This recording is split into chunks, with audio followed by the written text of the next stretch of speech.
I keep getting hired to do the same job, take an organization stuck inside an outdated definition of itself and essentially rebuild it as a platform. There are CEOs that are just basically, organizational CEOs. And then there's this other world of CEOs who really love to take things and pull them apart and build them back up. So if you go through the arc of my career, it's all been about looking at something and determining what could it be. AI is accelerating the rate of change in ways we've never seen before. People who are comfortable seizing that and growing with it and adapting it are going to be the ones who win. AI is not going to go to your house and sell your home for you. People still want that human connectivity and they still want that human conversation. So whereas we can utilize it to accelerate and improve, we're all in. The real estate world doesn't know what it's in for. And that's what I love doing. I am passionate about, just kind of changing the rules of the game. Welcome to the Quotable podcast. I'm Joe Dorsey, and today we have Tom Bohn, the CEO of Inman. It's a real estate community powered by news. That's a lot of words to say, a news company that reports on real estate. Tom, welcome to the show. Thank you so much. It's always great to see you, Joe. Thanks for having me.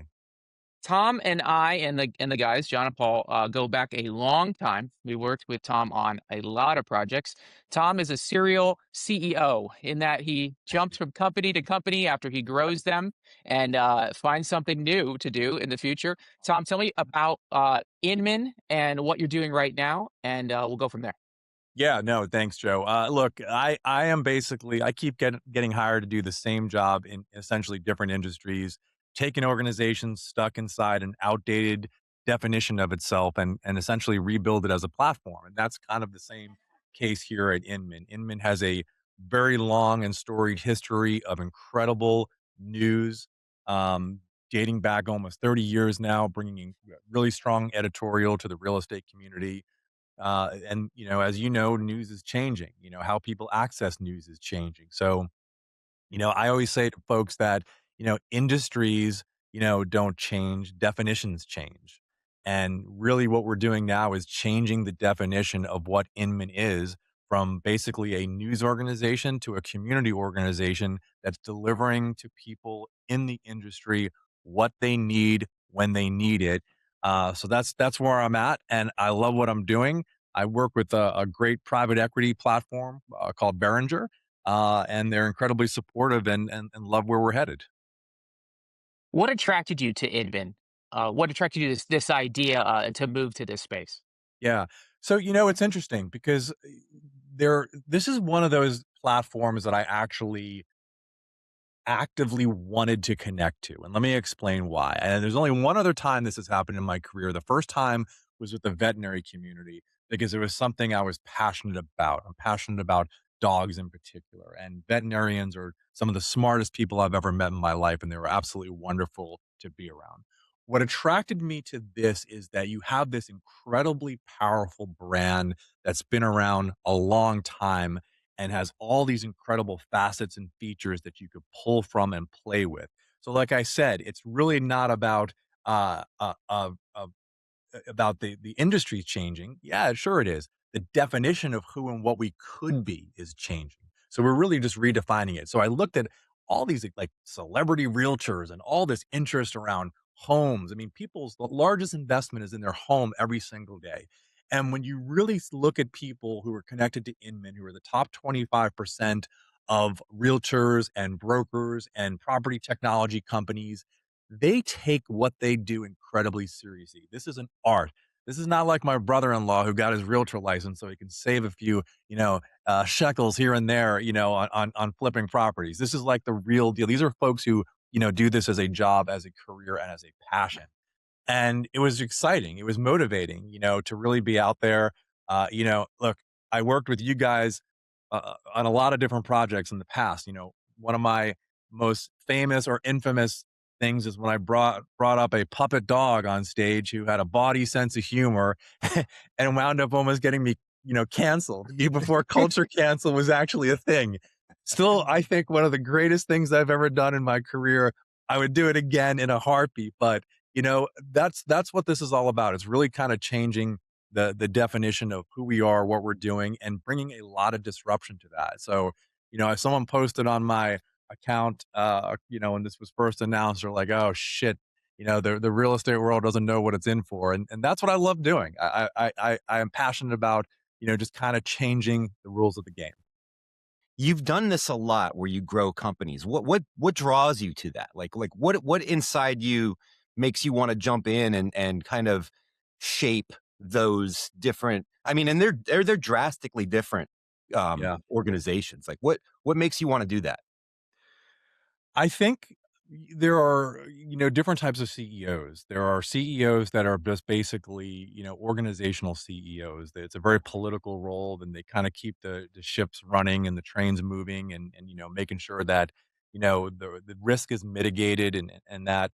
And then there's this other world of CEOs who really love to take things and pull them apart and build them back up. So if you go through the arc of my career, it's all been about looking at something and determining what could it be beyond what it is. So if you guys remember when we were back at NABC, it's an incredible organization. It was really just one conference, right? And when we left it, it was a huge omni media organization that had online training. It had several publications. It had podcasts. It had laboratory efforts. It had a lobby arm. It really became a monster. And now they've taken it even further and built on those things, and really done an incredible job. Taking it beyond that. THM Media, when I got there, was just a home mag. It was a print product that came into your mailboxes once a month. It was like, how do you take those eyeballs and that brand that's happening every single month and scale it beyond that? And we went from 30 to 60 million in top line revenue. So to me, the excitement is in that piece of it, is determining, like, looking at that really good part, that strength, and then saying, well, how do you take that strength and project it out even further? I've just always been fascinated by that and fascinated by those types of leaders. I look at someone like Jeff Bezos.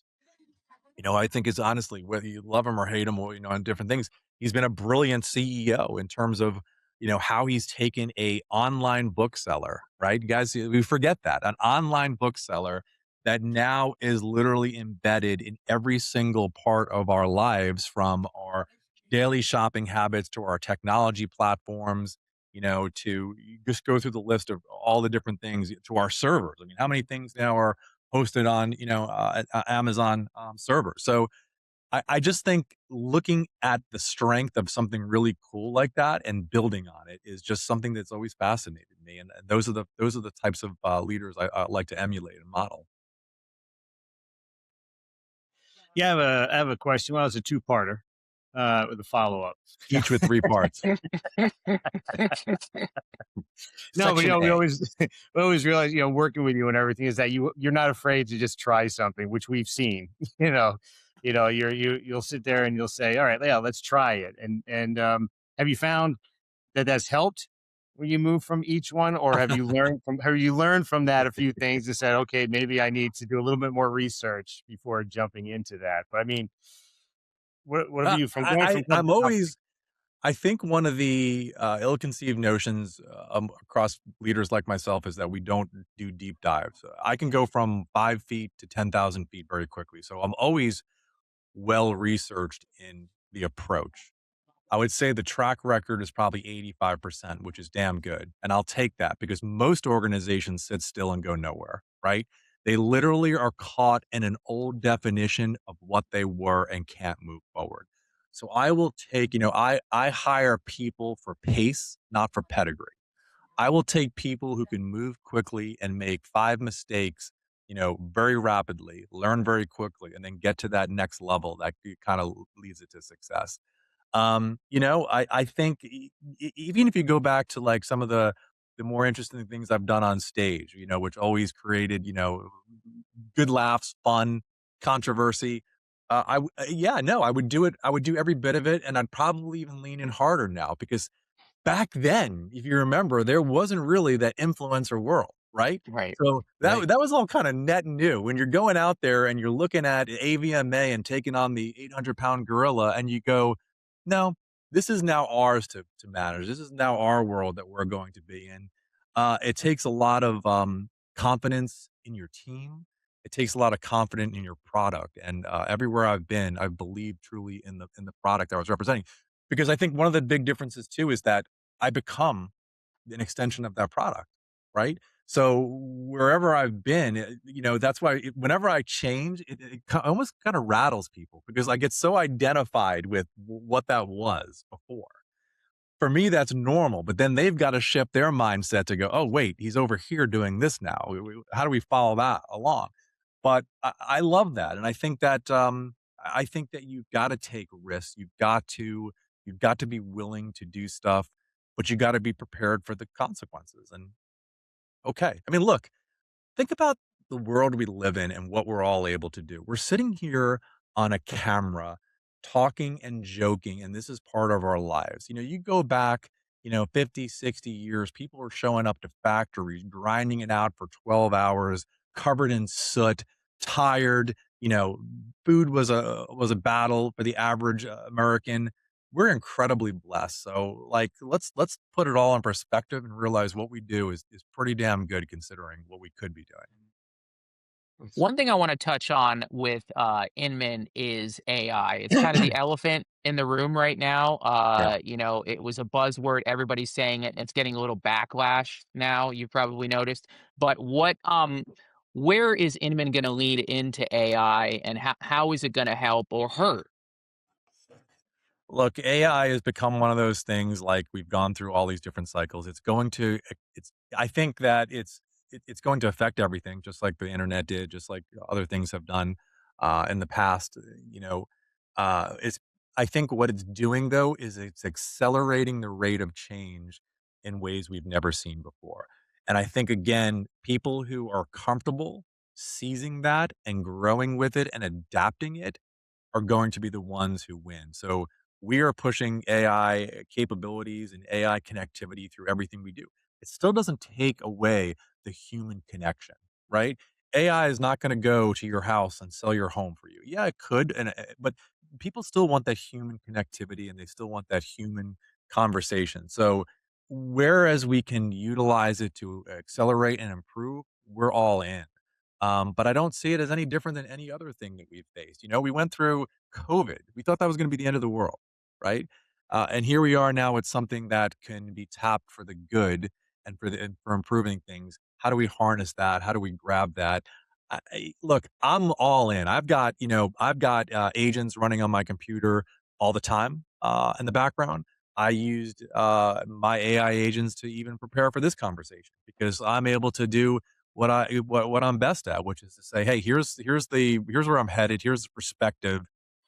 Challenge me on that. And that's the one thing I love about the AIs is that if you train them right and set them up right, you don't a lot of people do the thing where it's like kind of the chat GPT yes man, right? And Hmm. they love that. It's kind of the AI slop. Agree with Hmm. whatever I'm Yeah. saying because I just want you to reinforce, what it is. It's a cable news model of tell me I'm right for whatever reason. But there are actual ways you could set AI up to constantly be checking you and saying, well, think about it from this perspective, think about it from this angle, or to actually give me one of the ways I program mine is to every single business plan I'm working on is to give me 5 or 6 scenarios of how this is going to fail and fail quickly. That's powerful. That's powerful because it does come up with things that are incredibly impactful and effective, and it makes you look at them in different ways. I think it allows us to do more, bigger, better, faster. I just hope that politically, that our leaders are strong enough to understand that if you start to diminish the human element, if even looking at or the background you guys have come from in media in general, but movie making and all that type of stuff. I think if you diminish the human element, we're going to be setting ourselves back, and that scares me. That's the only part I think that scares me overall is how do you use that and how do you use it effectively? Oh yeah. Well, on that, because even with COVID, everybody sits at home. Where do you see a real estate person, a realtor in the Yeah. future? I mean, everybody does everything online. You know, you buy a So car, there's you a can buy big a house, it's right? actually a great question, Paul, because there's a big debate right now in real estate is what's more effective, kind of remote, right? People are in their homes or offices. I mean, I'm old enough to remember, Century 21 where they wore those, those ugly yellow jackets, right? And Yep. that was their get, and that's what they sold. But I do think that there is a compelling argument for both sides of that. There are places you want to go into and talk to people and meet them, and there are going to be people who work remotely. I think what's mostly changing for realtors, though, is that they're no longer about just the transaction of selling the home. They need to really reinvent themselves as consultants to the business of home, right? How do I help my client with all the aspects of home ownership from, home improvement, repairs, insurance, go through the list of things that you deal with every day on your home. And that started really, you see it a lot in the luxury side of it, right? And I was talking to somebody the other day from Sirhan, and he's like, my whole world has changed because I am literally a consultant to these people. I don't look at myself as a transactional realtor. I look at myself as their assistant for whatever they need. And they get random requests. One of them was, hey, I wanted to, test drive this new car and see if it would work in my car elevator. I mean, this is when you get into this luxury market, it's a different world. He arranged that whole thing for them, right? That's the type of consultancy that people need. But that doesn't have to be just on the luxury side. That could absolutely happen on the everyday home because people are trying to navigate that market. And the ones who are going to win are not only consultants supporting every component of that, but they're also brands. Realtors are all 1099, consultant types of, of business people. They're small businesses. Yeah. As in as much as they develop really strong brands at the local level, they're going to win. And real estate all happens at a local level. One thing that we kind of haven't really talked about is that you've always been into events. You've always kind of taken a company and then kind of blown up these gatherings that they do. And you're going to do that now, I assume, with Inman Connect, and I think you have Inman Luxury, and that's the face to face. That's the part the AI can't do. And what do you love about these big events and the entertainment aspect and that face to face nature of it? It is you hit the nail on the head on that, but because you can't replace that human connectivity. There is something powerful about bringing people together in a room, sharing ideas, pushing philosophies, debating, and really getting better at what you do. We could sit here like this, and I can tell you that if we were in a room, which we have been many times together, the conversation becomes much different. It becomes much more fluid. It becomes much more laid back. It becomes much more interesting. It becomes much more bespoke. You can't replace that. So I think that Inman as a community, one of those big levers, in addition to the news and editorial aspects of it, we have an incredible award-winning news team. The other parts, though, is how do we take that now and push that through our events and create that, year-round type of connectivity.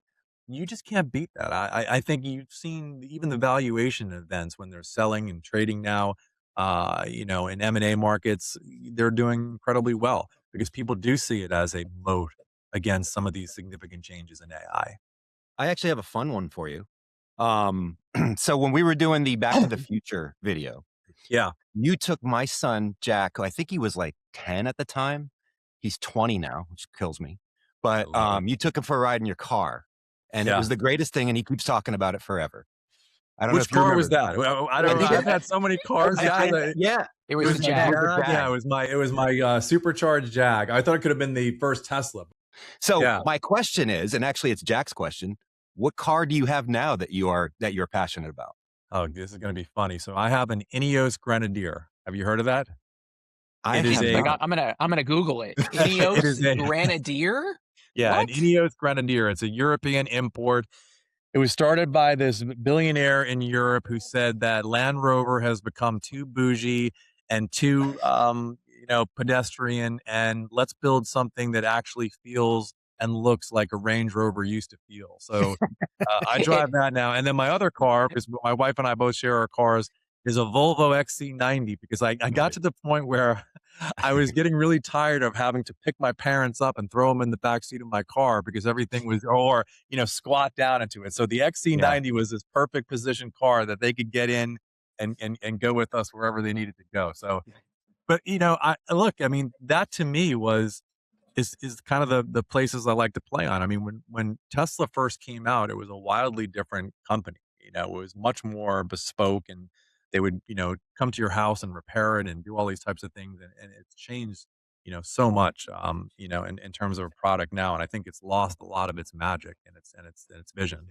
But you know, touching on the latest in technology, whether it's in a car or in a conference or in a news delivery, is something that I always want to lean into because I think that's where you kind of find those really good nuggets of success. I'm looking at this Ineos. I don't Yeah. know if you guys have seen it, but it I know looks I like have the it up there I'm too. trying Yeah. to find it it. looks like the Canyon Arrow from The Simpsons. It does. Like 12, cup holders. I know. That Yeah. interior though, The man, only thing holy missing cow. from it is gun turrets on top of it to I drive do. down the road. I do remember this. I do remember seeing this on Instagram. Yeah. So what's the future of Inman look like to you, Tom? Where are we going from here? Inman is being positioned as the Bloomberg of residential real estate. It is the place where everyone goes to the hub online to kind of get the latest feed and the latest information, and then connect throughout the year in live events. So whether it's the AI agents, which we're building out for our subscribers now, or it's the latest feeds around REITs or mortgage rates or home sales or breaking news, it is the place to go. But then those conversations continue and stay with them throughout the year. And that's kind of the path we're headed down now. It's no longer just about news, it's about community. And that community is 24/7, 365. Are you building a mascot for this one too? Like we've had a Muppet, we've had Yeah. a Home. home. Home. Yeah. Home. Home. you know, Yeah. have you decided?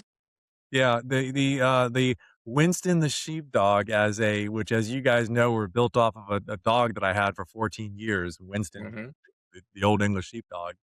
I think it's gonna be hard to top that one because there's Yeah, something like, if you go back to those clips and the guy who was the puppeteer and the voice of it, it was some funny stuff, Oh yeah. It I was you know. good. know? It was fantastic. Yeah, It it was was fantastic. It I didn't I play just for wanna get all. my hands on that puppet because that's kind of one of those things in my background that I'd love to just kinda, put on the wall, put in the library, and be like, to my grandkids, "Yeah, your grandfather, that was his claim to fame. He put a cursing, politically incorrect dog on a stage in front of 10,000 veterinarians and pissed 50% of them off, and it was legendary." Yeah. But honestly, entertainment is such a big aspect of your persona and what you bring to a company. I mean, we still talk about the entertainment you used to bring to Yeah, VMX, and we yeah. were like, "Oh my God, remember when Matchbox 20 came?" And Yeah. we were. They still do stuff like that, but you had a knack for really, finding what is entertaining to you people, and I gave it assume you gave it a heart. You gave it a yeah. heart. Like, it actually Yeah. felt like something. It didn't feel like Yeah. you were trying. Like, this was, like, fun for you, you know?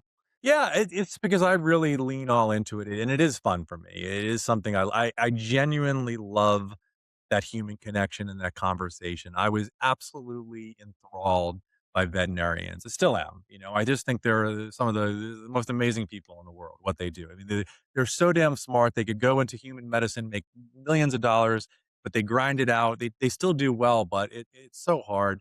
One of the challenges they have in that industry is like the suicide rate. So these are such a deep, compassionate, caring, emotive group of people. So, and then if you look at realtors, these are just big personalities. So it's kind of like a homecoming for me because, I'm Yeah. comfortable around big personalities. Like throw me in there, but we've got the Ryan Serhants and the Robert Refkins, and you go through this whole list of these legendary leaders and CEOs, and you put them in a room, and I'm good with that. Like let's bring this conversation. Let's bring some really cool discussion and debate here. Are the wheels already turning as, "Okay, what am I gonna do with this keynote? What am I gonna Oh, bring to this absolutely. group?" Absolutely. Yeah. So we're launching a podcast for me. It's called Inman Pocket Listing, which, leans into a controversial topic in and of itself in terms of pocket listings, but really kind of getting to the heart of what's happening and what's driving some of these decisions. The industry is changing really, really rapidly. And, what's driving them to get there? What are the stories behind the stories? That's the type of stuff I love to share and get out there and promote. I mean, look, even at NABC, if you remember, it was literally just a conference. By the time I left, it was like 5 print publications when print publications were still, relevant and doing well, and an online training platform, and, a veterinary innovation council. And, we were the ones who drove telehealth in veterinary medicine. Remember, I was a pariah for some of that when that first came out. Now it's like, "Oh, yeah, it's like, no shit, you finally caught up." So I think putting those out there are really important. This is a story. Let me just share this because I think this is important. There's a lady who I worked with in the veterinary space. Her name was Beth Green, and Beth was with Clinicians Brief and all that. And Beth and I, during a long part of my time in that industry, I was there 6.5 years. We were violent competitors, right?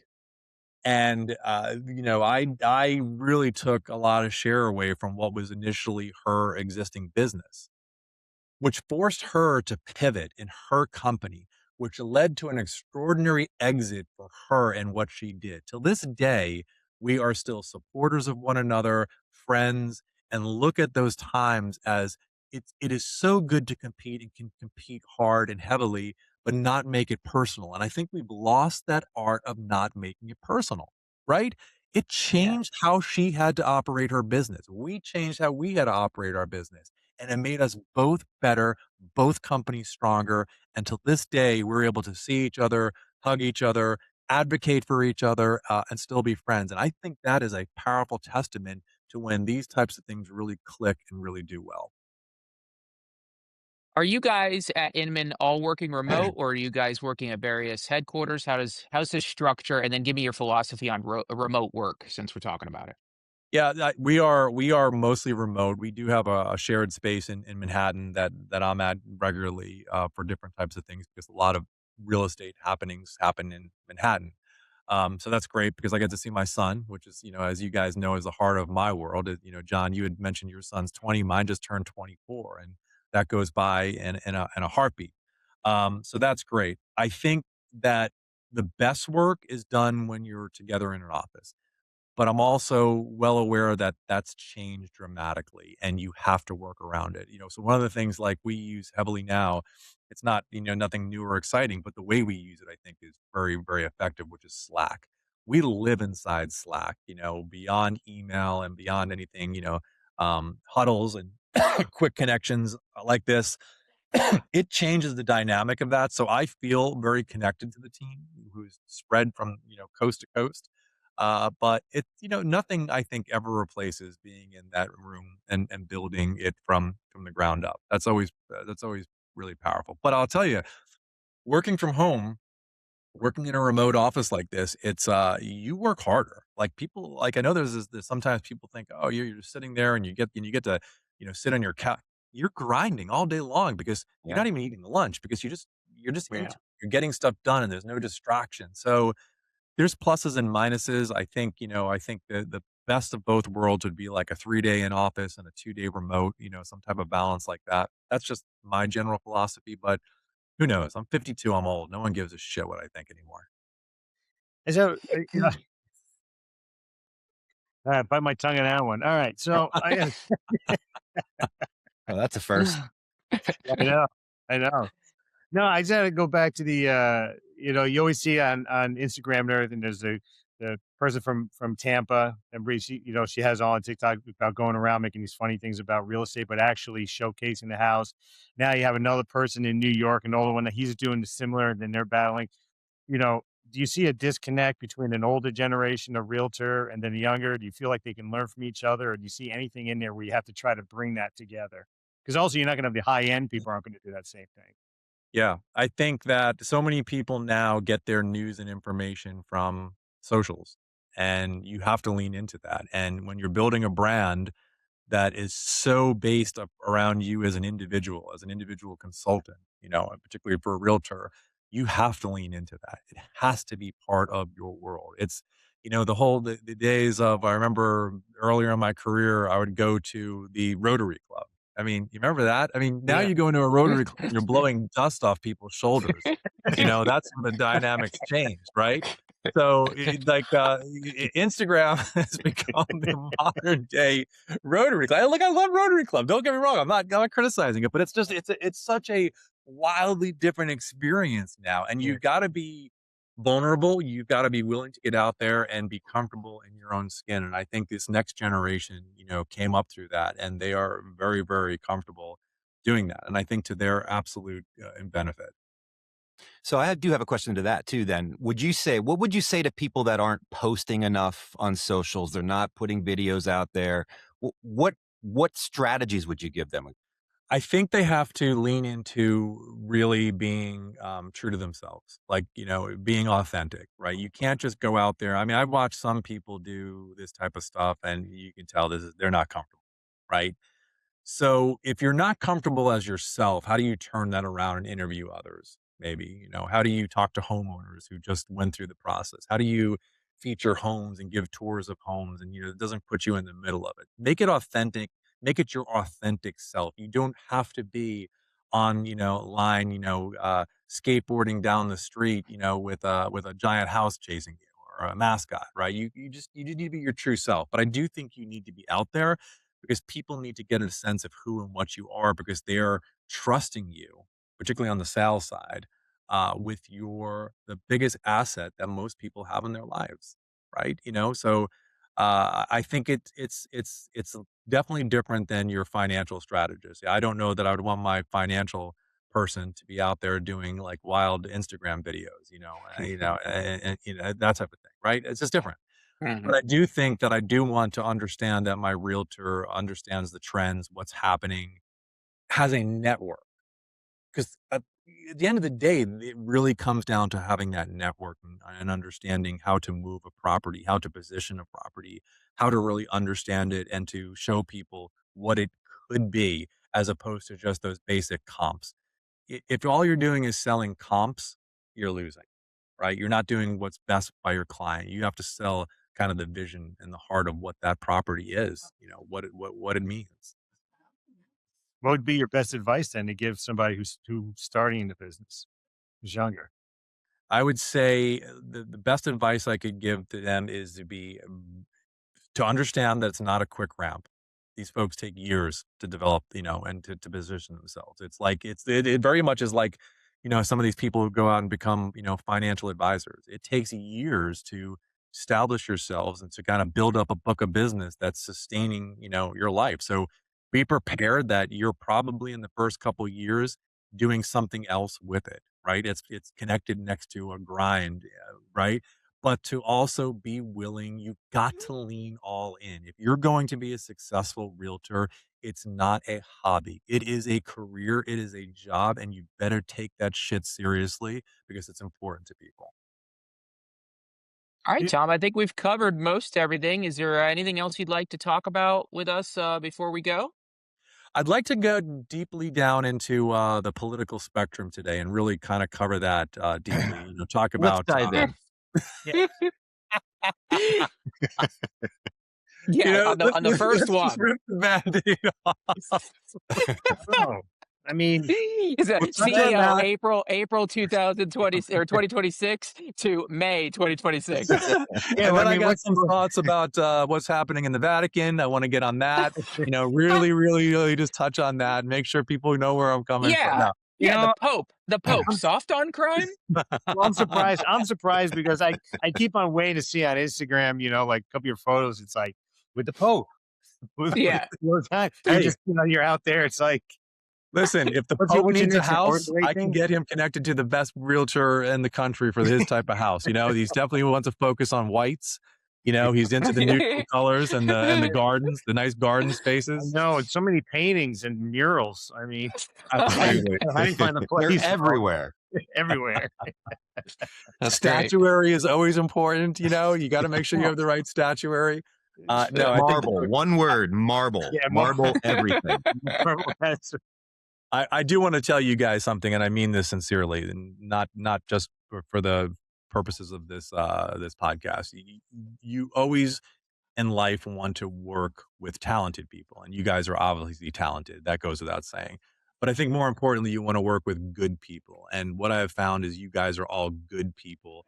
You are hardworking. You just, you follow through with what you're going to do, and you're just a hell of a lot of fun. So I wish you absolutely the best in this endeavor. I think you're going to kill it. People need your type of creativity and your fun, and I wish you the absolute best. Thank Well, you for thank that. And you. We also, appreciate you got that. any more of those? You got any more of those video production jobs? Yeah, they're coming, baby. They're coming. Listen, if Joe's in there, anyone, goes, "Hey, all right." if, Oh, if anyone can make me look like a complete jackass on stage and oh, crack people up, it's Yeah. you guys. I literally think I was born Thank for you. it. I do. I It just do. comes out of me like music. I know. I wish I would have. I wish I would have known How you about or music? guys in my early 20s. I would have been in a much different career now, and probably doing more what my son's doing. But Yeah, here we probably. go. This is the lot I've been left with. Well, thanks, Tom. Yeah, thanks, Tom.